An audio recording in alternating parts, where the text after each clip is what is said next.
Bienvenidos, Ushamdi, and welcome Anne Arundel Community College learners from the spring 2023 semester taking the CTS-233 Section 400 Network Programmability course. This is the Cisco Networking Academy's DEVASC 200-901 Certification Exam Preparation course.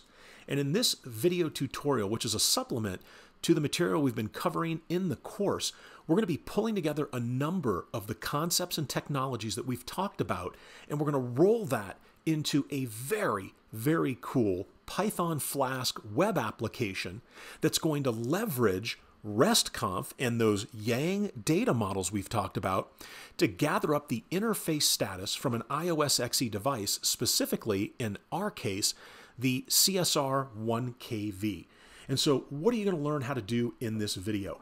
Well, first and foremost, every file and piece of code that you see me work on is going to be downloadable right here from my GitHub repo. So all you would have to do is clone this GitHub repo, the link to which is in the comments section below. You're going to get all of the Python files. You're going to get the templates directory with the index.html. You're going to get the static directory that's going to have the style.css. And ultimately, what is it that we're going to be building using Flask and Python and RESTCONF and some HTML? We're even going to sprinkle a little Jinja 2 in there. And that's just simply a web framework language similar to Django, and it allows us to make the web page that we're creating dynamic. So let's actually look at what it is we're going to be creating. And so we're going to create this little status dashboard right here, this info status dashboard, which is a web page that's going to give you information on all of the interfaces configured on your CSR1kv or your iOS XE device. And it's going to even tell you here and highlight red when the interface is down. And if that's not enough, we're even going to have this page with a single line of HTML code. This will auto-magically refresh for you if you add, modify, or delete any of the interfaces on the device. And so we've got this set up right now where this is polling every 15 seconds that CSR1kv. Now, I've got it at 15 seconds because a lot of the examples I'm going to give when I'm changing interface information, we don't want to be waiting around for 60 seconds or 120 seconds. We want it to happen relatively quickly. All right, so that is everything that we're going to do. Again, you can grab all of this code from the GitHub repo that I've got set up, but let's now dive into the Python piece of the puzzle. And we're going to go line by line here so that we lay the foundation for the first series of lines that are going to be in the code, which are going to repeat often through all of the iterations. But another thing, I'm going to be giving you in that repo this requirements.txt file so that when you fire up a Python virtual environment, all you would have to do is run that pip3 install -r and give this file name, and it will auto-magically pull all of the libraries and modules that you're going to need for this to function. So in other words, it is a soup to nuts, cradle to grave GitHub repo that's going to give you everything you need to do exactly what you see me doing here. All right, so here I am in the directory where I have all of my Python files and all of the HTML and style.css code ready to go. Let's take a look at the first file. And again, we're going to take an incremental approach here because we're going to get a little bit of code working, and then we're going to add on to that code, and we need to understand what the code is doing. So right out of the gate, we're importing requests and JSON. You guys have seen this a million times already. Next up, we're going to import this urllib3. Now, we haven't seen this before. We've been using urllib without the number 3. And so what's the difference? Are they the same thing? Are they different? What's the deal? Well, urllib without the number 3, that is a built-in Python library of modules and features and functionality that's built into the Python programming language. The urllib3 is not something that is built in. It is a third-party module. So the easy way to remember the difference between urllib and urllib3 in terms of which one's native to Python and built in and which one is third-party is just remember if there's a 3 at the end of urllib, that's third-party, right? It means we're getting it from somewhere else. But more importantly, what exactly is this line of code doing here right after we import urllib3? And all this is going to do, it's going to disable any warnings that we would get when we are making unsecure requests, right? So if we're making an HTTPS request like we are right below down there, we would typically see a warning message if it is an insecure request. And so this is going to ignore that, or disable the warnings, I should say. So we're not going to see those warnings. And so that's why we have that here. And where would that show up? Well, we would typically see that here in the Flask log. Once we've got the Python web app up and running, this is where you would see those warnings, and we don't want to see those, so we disable those. And then here we go. We've got this API URI. Now in Module 8 of the course, where we dug into RESTCONF, we learned about two different types of Yang data models. You've got your open Yang data model, which is the IETF supplied data modeling language for networking devices, and that's what we're leveraging here. The alternative would be you use a native Yang data modeling data model, which would be from the vendor itself, right? The vendor proper. So Cisco has a native Yang data model for its routers, its switches, its devices, whatever the case may be. But we're going to use the open data model, Yang data model here to do this. Okay, then what's next? Well, we've seen this as well, where we're going to be adding some information into the HTTP request, the GET request that we're sending here. And this is the HTTP header information. So what do we have here? Well, we've got two things. And again, we've seen this before. What is that first line? Except application yang-data plus JSON. What does that mean? It indicates that the client, which is me, right? This client script that I'm running, it indicates that the client can accept a response in the JSON data format as long as it conforms to the Yang data modeling language. And so that's why we have that Yang-data plus JSON. Again, we accept the response in JSON format if it conforms to the Yang data modeling language.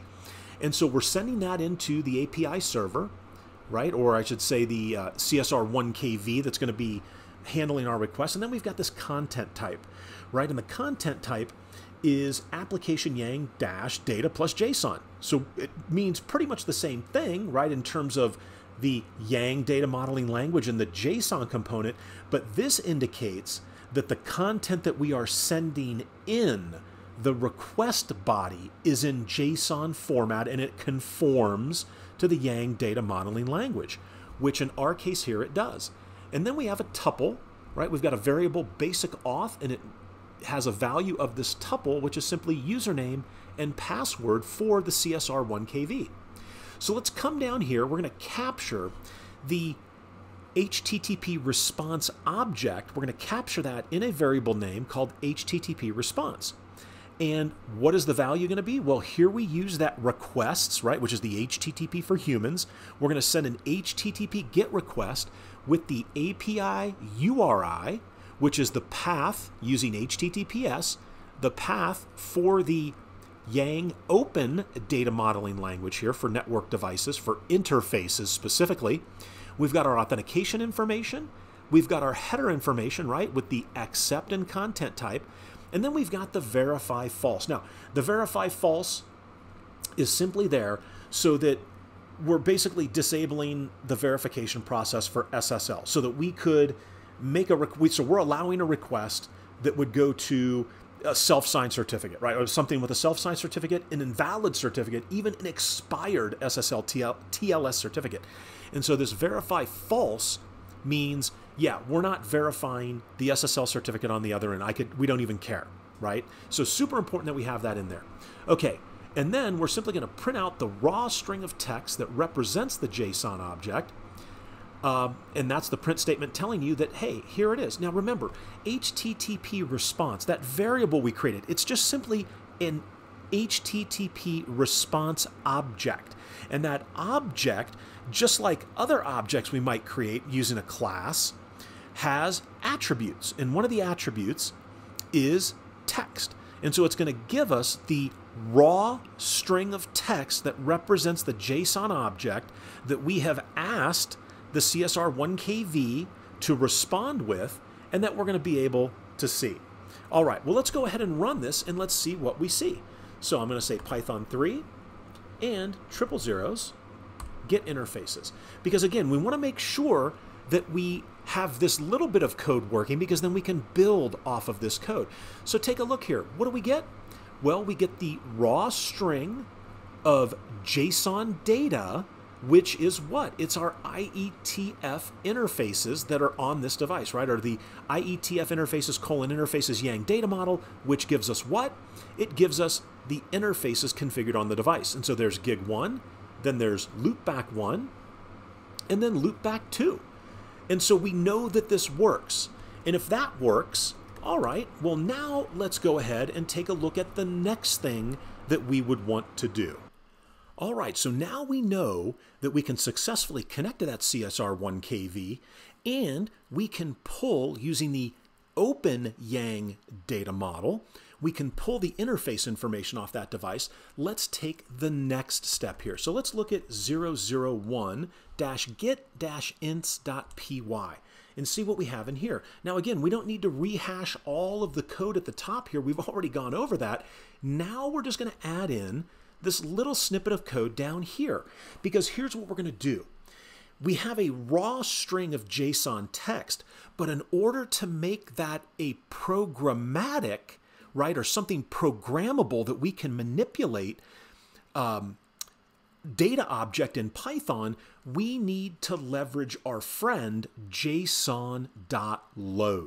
And so this is why we imported the JSON library, and the JSON library has a really cool module called, or a method called loads. And so we use the loads method, and what we give it is an argument, and the argument is we give it the value of the HTTP response.text, which is a raw string of text. Remember, loads has the S at the end here, and that indicates that we're working with strings of data. Now, it didn't print out that raw string with quotes around it, but remember, that's what that is. It is a raw string of JSON text. And so we need to convert that raw string into something that is programmable, like a like a Python dictionary. And so that's what JSON loads is going to do. And we're going to capture that JSON data, which is going to be a Python dictionary, in the variable name JSON data. And again, JSON loads is simply taking that raw string of JSON text and converting it into something that we can program with, right? Okay, so we print out, hey, here's the same JSON raw string of text as a Python dictionary, and then we print out JSON data, which is going to be our Python dictionary. So let's go ahead and run this one right here by saying 001. And so again, you can see up here at the top, there's our raw string of text, and then starting right here, here is my Python dictionary. And what does this dictionary contain? Well, it contains that JSON data, but in a programmatic format, so that now I can manipulate this using my Python scripts. All right, fantastic. Well, now we know we can get it into a Python dictionary leveraging JSON.loads. Let's take a look at the next thing we're going to do here, which is 003. So again, we're good all the way up. This stuff here, we just did that right there. And I apologize, I actually jumped ahead. We want 002. So let me pop back here real quickly. All right, so here's 002. Well, we're now going to go ahead and just add in this little bit of code here, because now we want to parse that data. And so here we programmatically parse some of the information from our new Python dictionary. And hey, thanks again, JSON loads, because the loads method from the JSON library is what's allowing us to do this. So what are we going to do? Well, we're going to take a look at the device interfaces, right? That's what we want to capture, or we want to see. So we're going to look at the JSON data, and we're going to look at the first key in that JSON data. And we're looking for the key IETF-interfaces : And the value for that is going to be another dictionary that has a key called interface, or named interface. And so we're going to parse down to that data, and we're going to see what we get, because we're going to then print out that object, this new variable name we have here that represents our new object, which is just our device interfaces.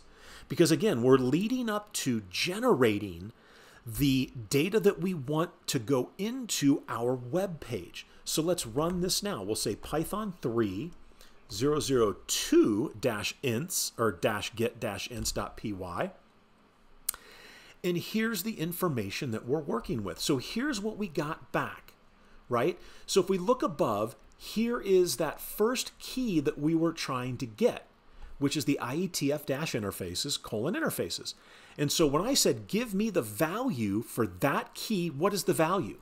Well, here it is right here. It's this dictionary. It's this dictionary that has the very first key of interface, which again, that's what we said in our code. Remember, we said, if I was to go up a little bit here, we said in our code, I want to parse out of the JSON data the value for this key, which turns out to be a dictionary. And in that dictionary, the first key is interface. And so then give me those values. Well, what would those values be here? As we look at this, you can see down here at the bottom, it's going to be a list. And that list contains elements. And each element in the list is what? It's just simply another dictionary. And each element in the list represents the interface information for each interface. You have the key name and the value Gigabit Ethernet 1. You have the key description and the value VBox. You have the key enabled and the value is a Boolean, either true or false, as to whether or not that interface is up. And then we've got a comma separating our elements in the list, and then we have the next dictionary. And that dictionary is for loopback 1. And then you have a comma separating that element from the next element, which is loopback number 2. And that is all we have here, right? It's that simple. It's just a list, and each element is a dictionary, and in that dictionary is all the interface information we need. Okay, excellent. Well, now I want to parse or pull out, tease out the specific information for each of the interfaces that are in there. Okay, well, now we're going to look at 003-get-ints. And again, here's what we're going to add in. We're simply going to take a look at the first interface. We're not going to do all three interfaces, but let's just take a look at the first one. And so to get that information or to parse that out, we're looking at device interfaces, which is the list. I'm saying give me the first element of the list. In other words, give me the first dictionary you've got in the list, and I want the name, right? So I want the value that correlates to the key name. Well, we saw that it would be Gigabit Ethernet 1.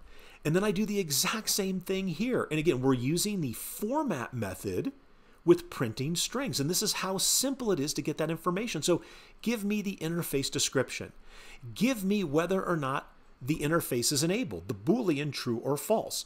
Now, the last two here are a little bit tricky because we need to go down, right, to the key. We go to the first element, and the key that we want is not name, it's not description, it's not enabled. We want IETF-IP : IPv4, and that's going to give me a dictionary. And I want the value for the key address, which is a list. And then the first element in that list is the key IP, and then I get the value, which is the IP address. And for the net mask, it's the same thing. So this gets a little bit more complicated here when we go to get the IP and the net mask. But if we do it one time for this element in the device interfaces list, then all we would need to do is increment this number 0 to 1 to get the second element, which would be loopback 1. And then we could change this and increment it to 2 to get the third element in the list. And all of the other code stays the same. So we can reuse all of our code here. So let's see what happens now when we say Python 3 and 003-get-ints, and look at this. So Here is all of the information. How cool is that, that we programmatically parsed out all of that data? All right, well, if, like I said, if I can do that for one interface, and all I need to change is the index number that we would be looking at to get to the next dictionary, which represents the next interface on the device, being loopback 1, and then do loopback 2, how could we iterate over the let me correct that there. How could we iterate over the elements in the devices list to see all of the different interfaces? And that's what we're going to tackle in the next script, which is 004. All right, so now that we know how to get the interface information, let's look at, and we'll just cat out 004. Now, this is going to have a little bit more code, but really, now that we have this device interfaces variable, this object, which is a list that contains elements, each element a dictionary representing an interface on our iOS XE device, how do we iterate over those elements in that list? It is this simple here. We're going to create a for loop. So the first thing we're going to do is we're going to instantiate an empty list. We're creating ourselves a new list here because that list is going to be used by our Jinja2 code in our index.html file.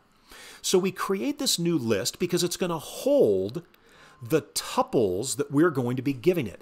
And you can see down here, if we look ahead at this code here, this interface_info.append. Well, remember, interface_info, that is our list.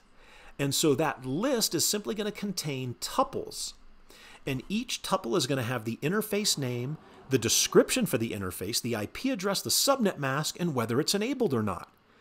And so each of those tuples could then be used by our Jinja2 code to basically do another for loop that's going to go through and grab that information out and drop it into the rows of our table in our index.html file.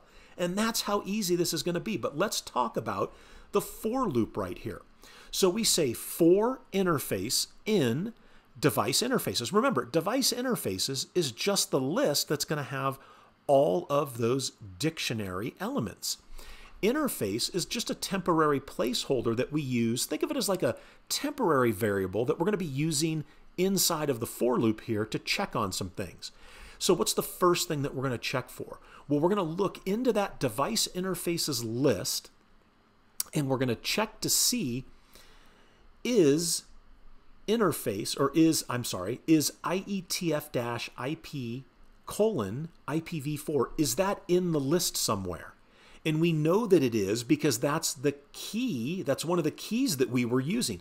So we're checking to see, hey, inside the first element in the list, is there this value? And we know that in the dictionary that represents each interface, that value is there. But now we have this nested if, because if this is here, we're then going to check to see if address, the key address, is there. And it is, right? We saw that when we looked at the code, and we'll see that again.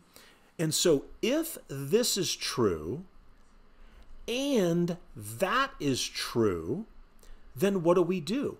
We gather up the interface name, the description, the address, the subnet mask, whether it's enabled or not, and then we append all of that info to our new list right here using what?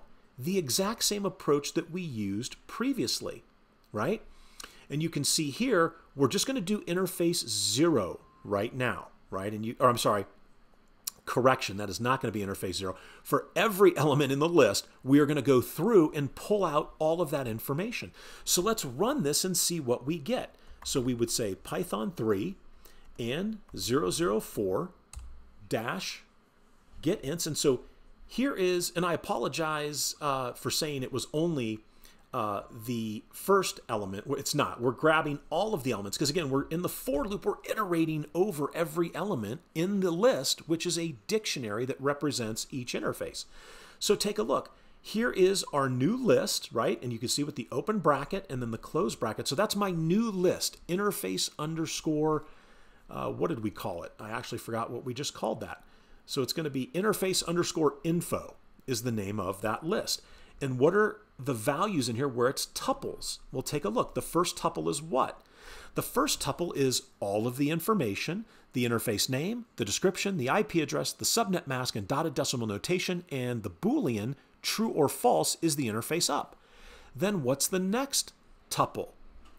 Well, there you go. It's the loopback 1 interface, and you can see that it's false. It's the interface is down. And then what's the next tuple? Well, it's just simply the loopback 2 interface, showing that that interface is up with all of its information. All right, well, now that we know that we can parse all of that data down to this new list that has just the information we want, the question now becomes, okay, well, how do I get that to display on a web page?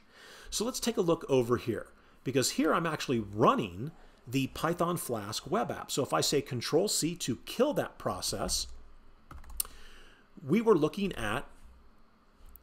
to look at this new file. I just called it prod-get-int. Because again, all of the code is the same here, with the exception that we've added in our Flask code, right, that we need. So from Flask, we're importing the Flask class because we're going to create an object from that class. We're going to bring in JSONify and render template. Remember, we need this render underscore template functionality, this method here, because it's going to show us that it's going to create that index.html. So here's our new code. We create a variable called app, which is going to be a Flask object, and then it's going to have as its value here dunder name. Well, what is that? Well, when we run the program directly, as you'll see at the very bottom of this code, we have that if dunder name equal dunder main. And so the name is going to be dunder main. When we run the program directly by typing Python 3 and then prod-get-ints.py, this value right here will be the string dunder main, indicating you're running it directly from the CLI.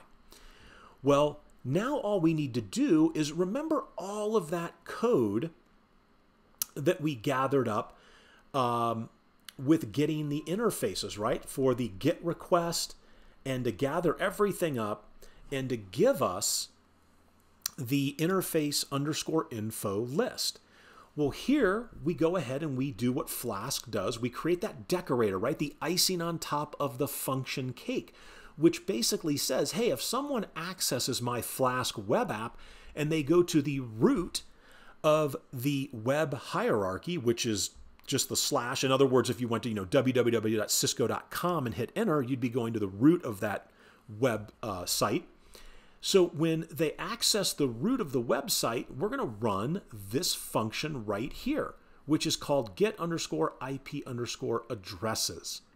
And what are we doing? Well, there's my response from the GET request, right?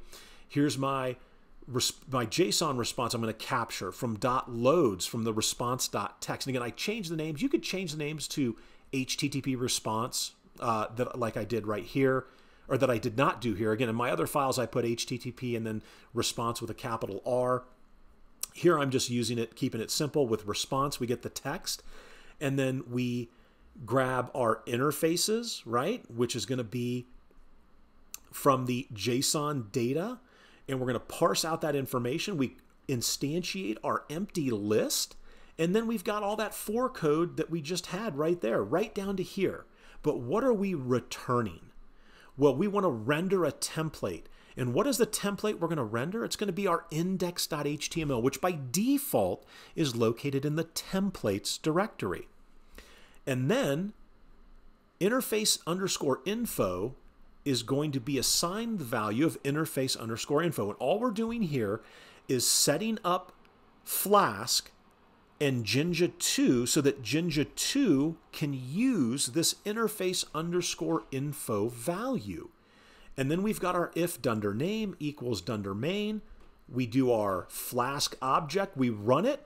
we're going to go ahead and say debug is true and SSL context is ad hoc so that we could send SSL or HTTPS requests, right? And that is all that's required here on the Python front. So let's run this code right now. We would simply say Python 3.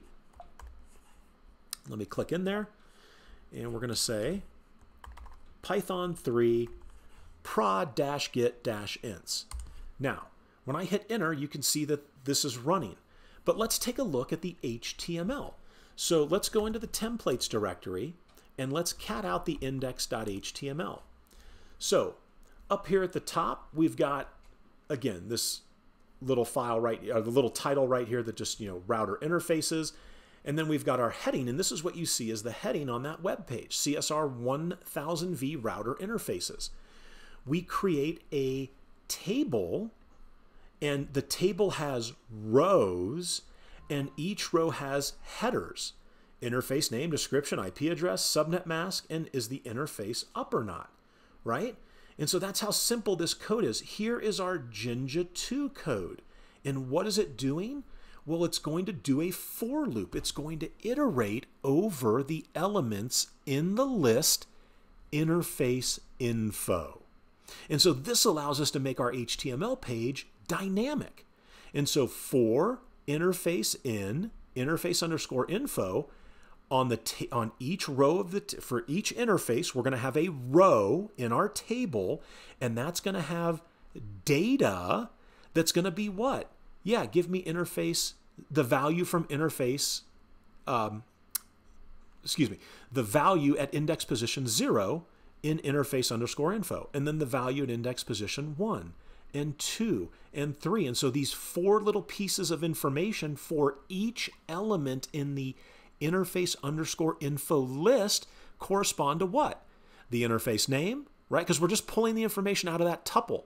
We're going to get the interface name, the description, the IP address, the subnet mask, and whether or not the interface is up. Now, I saved this last one because this is what's checking to see if not interface 4, right? And what does that mean? So if not, and this is a Python convention that if this isn't true is what that's saying. So if it's not true, that element in the interface value, which is whether the interface is up or not, it's either true or false. It's a Boolean. So if it's not true, then we're going to set the style to be the color red. And then we end the if. Otherwise, interface 4, which means we print true. So if it's not true, we're going to put it in the color red. Whatever the value is going to be in there, we're going to put it in the color red. But if it is true, we're just going to leave it in there as white. And then we end our for loop and we end our table. And that's how we're creating the table.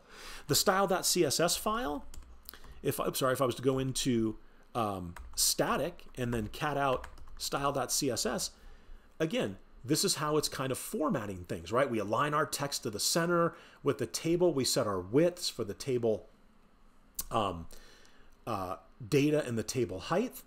And this is all that we're doing in the style.css file. And so now that we have that running, you can see it's running here. Well, let's cruise over to our browser now, and you can see it stopped because I killed it, but I'm going to refresh.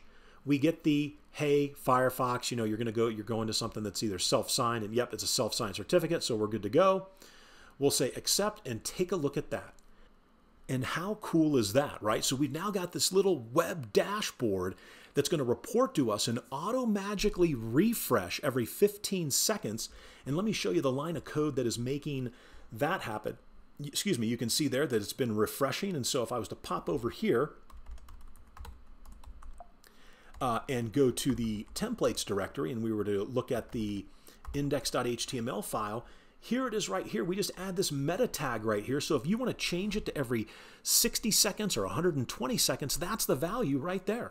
So we're just basically auto-magically pulling the CSR1kv, looking to see if there's any new interface information there. Well, don't take my word for it. Let's go ahead and let's pump in here to the CSR1kv. Let's get logged in. And let's go from, or actually we're in privilege exec here, so let's get into global config. Let's add a new loopback interface, or actually let's do this. We'll go interface loopback 3. I'm going to say IP address 3.3.3.3, 255, and we'll make this a 248. How about that? And see if it'll let us do that. Of course it will. So we're going to put the description. Now keep your eyes peeled here to the background, the web, and look at that. Boom, new interface just popped in. Now if I go over here, you can see no description, right? So it pulled, but I haven't added the description. I'm going to do that right now. Let's say loopback 3 interface, right? Let's create a new one, interface loopback 4. And let's go IP address on this guy is going to be 4.4.4.4, and let's make it a 255. How about a 240 on this one? And we'll throw a description in here, and this is going to be my loopback 4 interface. And take a look at that. The web page is auto-magically updating. Of course, when it updated, it wasn't, I hadn't entered the description in yet, but watch what happens when that description gets entered in, and it pulls in 15 seconds. It's auto-magically going to snag that description, and boom, look at that. And so now if an interface were to go down, right, maybe it gets unplugged, and again, the loopback, I'm just kind of simulating here that, oh, hey, the interface just went down. We shut the loopback 4 interface down, and what should we see right over here? We should see, boom, it's false, and it's red. And so I can look at that and say, hey, something's up with that interface. I need to go check it out, right? All right. Well, that is going to conclude this whirlwind that we did, actually deep dive here into building a Python Flask web application that's going to use RESTCONF to pull a Cisco CSR1kv or any iOS XE device with the open RESTCONF Yang data model, or I should say with the open Yang data modeling language. We're using RESTCONF and we're getting the interface status, and it's auto-magically updating because of that meta tag that we have in there. All right, again, you can download all of this code from the GitHub repository, link in the description below. I hope I've earned the privilege of your time here, and as always, I hope to see you in the next video.